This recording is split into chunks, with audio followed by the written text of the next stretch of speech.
যশোর সদর হাসপাতালের আইসিইউ ও isolation unit ৪ কোটি টাকা ব্যয়ে নির্মাণ করা হলেও ৪ বছরে কোনো কাজেই আসছে না।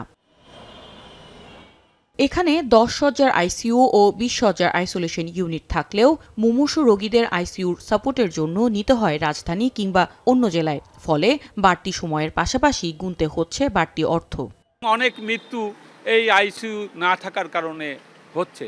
এর দায় হচ্ছে যশোর হাসপাতাল কর্তৃপক্ষের এবং স্বাস্থ্য কর্তৃপক্ষের। যত মেডিকেল ইকুইপমেন্ট যা দরকার সমস্ত কিছু থাকা সত্ত্বেও আইসিইউ কেন চালু হচ্ছে না, এটা একটা উদ্বেগের বিষয়। যশোরে আইসিইউ না থাকার কারণে হয় আমাদের এখান থেকে খুলনায় যেতে হয়, না হলে ঢাকায় নিতে হয়, পথের মধ্যে অনেক রোগী মারা যায়। জরুরিভাবে যদি এটা করা হয় তাহলে এখানে যারা গরিব মানুষ আছে, আমরা যারা আছি, তাদের জন্য অনেক সুবিধা হয়। এই আইসিইউটা যদি চালু হয় তাহলে আমরা যশোরবাসী আরও সেবা পাবো। এদিকে আইসিইউ ইউনিটে শয্যা সহ সব সরঞ্জাম প্রস্তুত থাকলেও সম্প্রসারণ করা হয়নি লিফট। রয়েছে জনবল সংকটও। তবে দ্রুত সব সুযোগ সুবিধা চালু করার আশ্বাস সংশ্লিষ্টদের।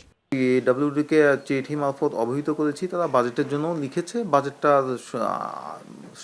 সংস্থান করা সম্ভব হয়নি বলে ওই লিফটটা আসলে চালু করা যায়নি। তবে এটা করতে গেলে আমাদের আরেকটা চ্যালেঞ্জ হবে, সেটা হচ্ছিল যে আমাদের ডাক্তার নার্স আমরা জোগাড় করতে পারবো, কিন্তু আমাদের সাপোর্ট স্টাফ যারা আছে তাদের সংকট আমাদের সবসময় রয়েছে। আইসিইউ সেবা বিঘ্নিত হচ্ছে না, কিন্তু যে যন্ত্রপাতিগুলি এসেছে এবং ভবনটি ইতিমধ্যে নির্মিত হয়েছে সেটি আস্তে আস্তে পুরনো হয়ে যাচ্ছে। তবে আমরা নিয়মিত এই ভবনটির রক্ষণাবেক্ষণের ব্যাপারে আমরা দৃষ্টি রাখছি। ভবনটির ৩টি ফ্লোরে লিফটের জন্য ব্যয় হয়েছে ৮০ লাখ টাকা। অথচ একই ভবনের নতুন ৪র্থ তলায় লিফটের জন্য বরাদ্দ চাওয়া হয়েছে ৪২ লাখ টাকা। এমন অর্থ বরাদ্দ চাওয়াকে অস্বাভাবিক মনে করেন কর্মকর্তারা। ওপির কার্যক্রমটি স্থগিত হয়ে যাওয়াতে ইতিমধ্যে আমরা স্বাস্থ্য মন্ত্রণালয়ের যে বার্ষিক মেরামত এবং রক্ষণাবেক্ষণ যে বাজেট থাকে সেই বাজেটে আমরা ইতিমধ্যে চাহিদা প্রেরণ করেছি।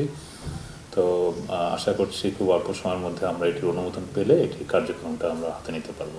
ভোগান্তি কমাতে দ্রুতই লিফট সম্প্রসারণ সহ হাসপাতালের সকল সুযোগ সুবিধা নিশ্চিত করা হবে বলে আশা রোগী ও স্বজনদের। এখন যশোর।